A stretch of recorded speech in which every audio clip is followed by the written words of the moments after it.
family gathered around a dinner table. The air seems calm, the food is warm, but beneath the surface there's an invisible tension. The father sighs too heavily, the mother avoids eye contact, and the siblings laugh in ways that aren't quite natural. Then it happens.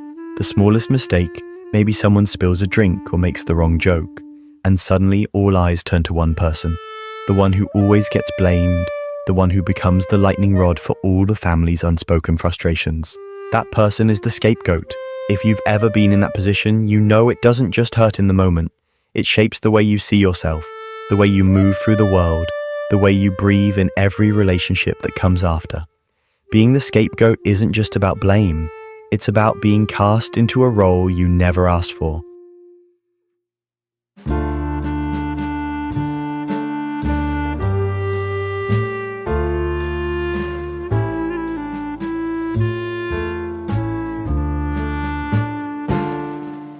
The scapegoat role doesn't appear by accident.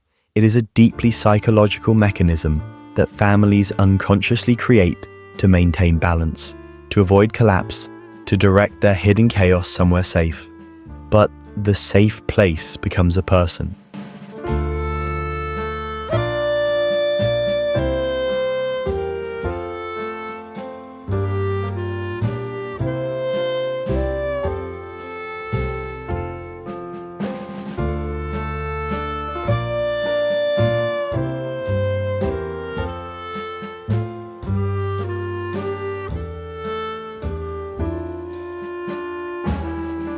Now, why does this happen?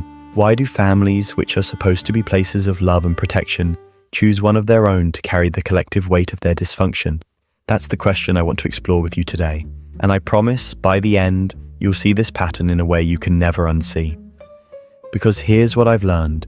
When you truly understand the psychology of the scapegoat, you begin to understand not just families, but human relationships at large.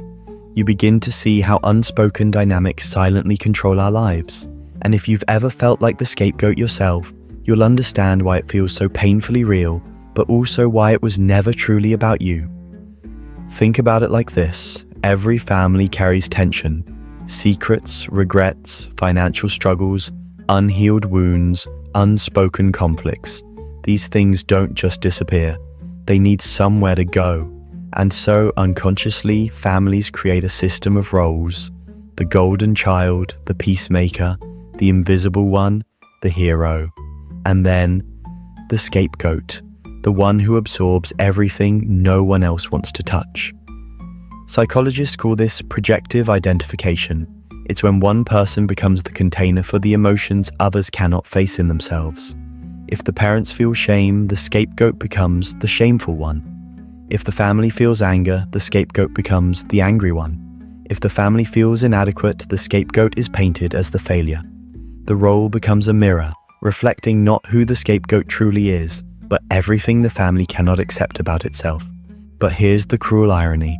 The scapegoat often ends up being the most sensitive, the most intuitive, the one who sees the family's truth most clearly. And that's precisely why they are chosen. Because their very presence threatens to expose what everyone else wants to deny. So instead of listening to them, the family silences them. Instead of embracing them, the family exiles them. The truth teller becomes the problem. Now imagine growing up under that weight. Every criticism hits you harder. Every glance feels like judgment. Every success you achieve is either minimized or twisted into something else. Over time, you start to internalize the role. You start to believe, maybe I am the problem. Maybe I am the one who ruins everything. And that belief doesn't stay in childhood. It follows you into adulthood, shaping your friendships, your relationships, your career. It whispers in your ear whenever you feel joy, telling you you don't deserve it. But let me open a loop here. Because what if I told you the scapegoat isn't just the most rejected one in the family? What if I told you they are also, paradoxically, the most powerful? That buried inside this painful role is a hidden strength that no one else in the family possesses? Hold on to that thought. We'll come back to it. For now, let's go deeper into the psychology. One of the most important concepts here is called family homeostasis. Families, like any system, crave stability. Even if that stability is unhealthy, It feels safer than change. So when conflict rises, instead of facing the root cause, families often redistribute the tension onto one member. The scapegoat becomes the pressure valve. They are blamed not because they are truly guilty, but because the family's fragile balance depends on it.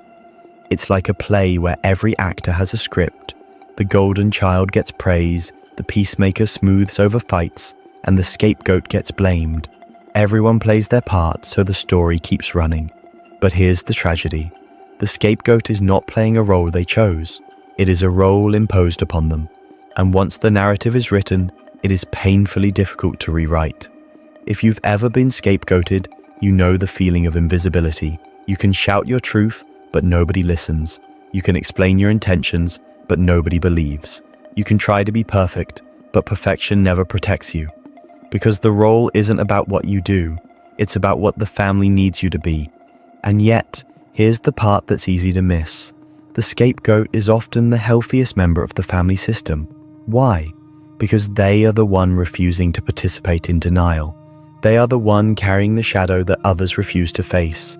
They are the one exposing the wound, even if unconsciously. And in that way, the scapegoat is both the victim and the healer. But let me ask you this. If you've ever been scapegoated, have you noticed how it repeats itself? How you sometimes find yourself playing the same role in workplaces, friendships, even romantic relationships? That's not a coincidence. The role gets internalized. Your nervous system, your self-concept, your sense of worth, it all learns to expect blame, to anticipate rejection, and without realizing it, you might walk into new rooms already bracing for it. But here's where it gets interesting. When researchers study family systems, they find that the scapegoat is often the one who eventually breaks the cycle. Why? Because pain becomes fuel. The exile becomes the seeker. The rejected one becomes the truth teller. And the very role that once crushed you becomes the reason you learn to heal.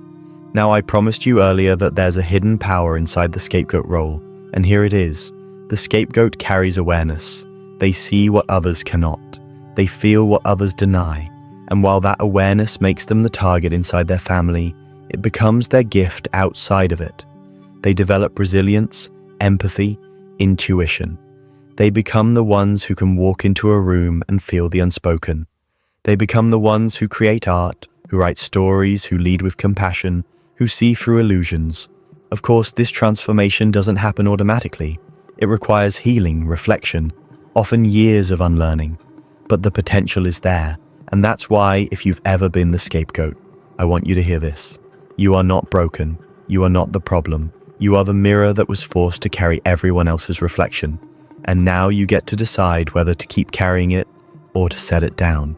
But before we get to how the scapegoat can heal, there's another layer of this story we need to explore. Because not every family chooses a scapegoat in the same way. Sometimes the scapegoat is the oldest child, sometimes the youngest, sometimes the one who looks different, thinks different, or refuses to conform. Sometimes it shifts. Today it's one sibling, tomorrow it's another. But always the choice reveals something deeper about the family's hidden wounds. And here's the new curiosity I want to leave you with as we close this first part. What if the scapegoat's role isn't random at all? What if the very child who becomes the scapegoat is chosen precisely because they carry the qualities the family cannot face? What if being the scapegoat means you were never weak, but always the strongest? What if the scapegoat isn't chosen randomly? What if the one who carries the family's blame is actually chosen because they reflect back something the family cannot handle? Here's what I've come to believe. Families, just like individuals, have shadows, hidden aspects of themselves they don't want to see. And often the scapegoat is the one who embodies or reveals that shadow. Maybe they're more sensitive and the family cannot tolerate vulnerability. Maybe they're more rebellious and the family cannot tolerate defiance. Maybe they're more honest and the family cannot tolerate truth. In other words, the scapegoat becomes the screen onto which the family projects what they most fear about themselves. It's not weakness that makes someone the scapegoat. It's often strength that threatens the family's illusion. And so unconsciously the family says, "We cannot carry this. You will carry it for us," and the child, without choice, becomes the carrier. But what does this do to the scapegoat's psychology? To understand that, we need to look at something called internalized blame. When you grow up being told that you're the problem, you don't just resist it, you absorb it. You start building an identity around rejection. Every criticism confirms what you already suspect. Every misunderstanding reinforces the belief that maybe you're fundamentally wrong, fundamentally unworthy.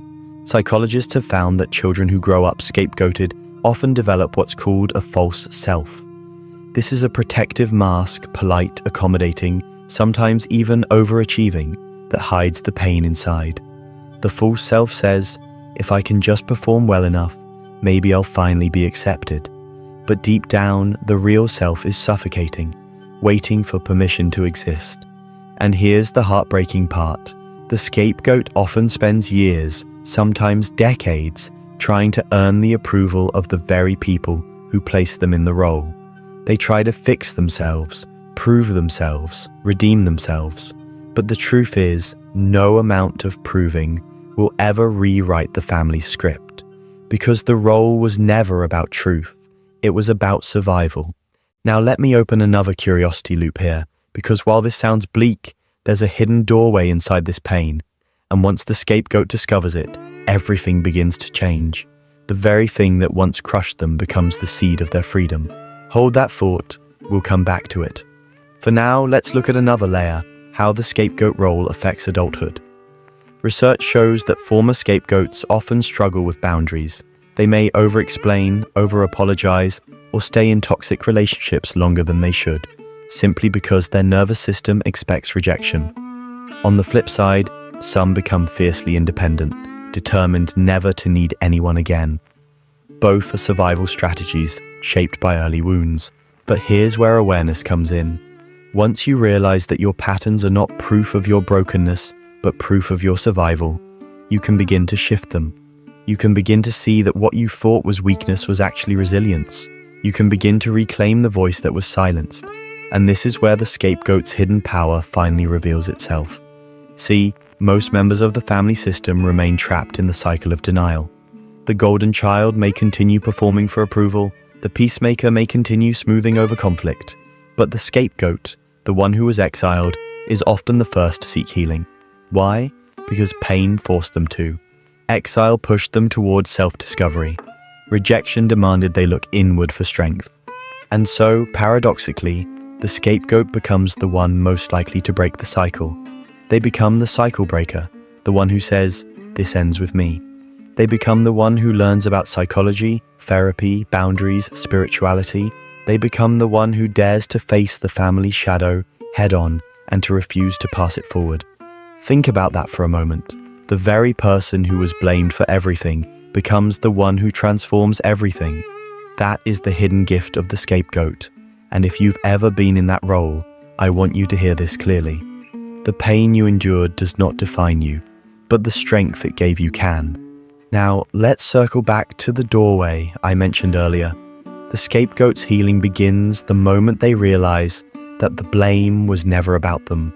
It was projection, it was displacement, it was the family's way of surviving. And once you see that, you can begin to step outside the role. You can begin to ask, who am I outside of this identity? What do I love, not because I'm trying to prove something, but because it's truly mine? What relationships feel safe not because I'm walking on eggshells, but because I'm free to be myself? That's the work. That's the path. And it's not easy. It's often messy, filled with grief for the years you lost, anger for the injustice, confusion about who you really are. But inside that mess is also a rebirth. Because to be the scapegoat is to be forced into exile. But exile is often where transformation happens.